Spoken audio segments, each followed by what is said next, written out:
महाविष्णु है, महाविष्णु से फिर और पुरुष प्रकट होते हैं, उसमें से एक हमारे अंतःकरण में रहते हैं, वो हमारे कर्म नोट करने का काम करते हैं।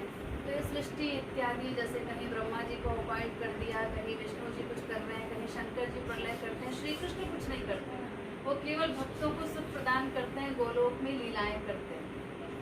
तो वहाँ पर प्रभु की ऐसी लीलाएं होती हैं, और फिर नित्य नवीन लीला है। वहाँ का रस ऐसा है गोलोक का कि भक्त को भी शरीर मिलता है, इसको द्वैत भक्ति कहते हैं, द्वैत रस।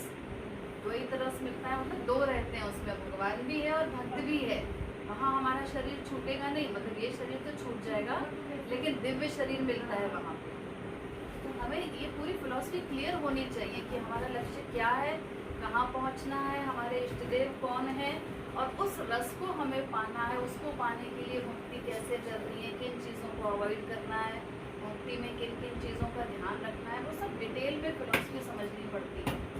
तो वहाँ गोलोक में उनका नित्य नवीन रस मिलता है, भक्त को स्वयं को दिव्य शरीर मिलता है। उस दिव्य शरीर से सदा हम गोलोक में रहते हैं, ठाकुर जी की सेवा मिलती है। जैसी जीव की स्थिति होती है उसके अनुसार उसको गोपी बन करके, जैसे माधुर्य भाव का जीव है तो वो गोपी बन करके उसको अलग अलग जीव को अलग अलग प्रकार की सेवा मिलती है वहाँ। तो नित्य सेवा का रस, नित्य उनका लीला रस, उनका स्वरूप नित्य नवीन होता है वहाँ। ये नहीं कि एक ही स्वरूप में शाम शाम दिखाई पड़ेंगे, ऐसा नहीं। उसके बाद भक्त ने एक बार देखा, फिर पलक झपका के दूसरी बार देखा तो वो कहेगा अरे ये तो और रस मिल रहा है, भगवान तो और नवीन लग रहे हैं। उसके बाद फिर तीसरी बार देखा, जितनी बार देखता जाएगा अनंत काल तक वो जो भगवान का रस है वो बढ़ता ही रहेगा। वो ऐसा उनका प्रतिक्षण वर्धमान रस है। तो संसार में तो सब चीज़ें बोरियत करने वाली है ना। यहाँ तो आपने ताजमहल को एक बार देख लिया, कितनी बार देखोगे? जो आगरा में रहते हैं लोग वो देखने भी नहीं जाते उसको। कोई भी चीज़ है उसको, संसार का सुख जो है वो घटमान है, और भगवान वाला जो रस है वो प्रतिक्षण वर्धमान होता है। उससे न तो कभी भक्त की तृप्ति होती है और न वो रस कम होता है, भगवान का नित्य नवीन स्वरूप।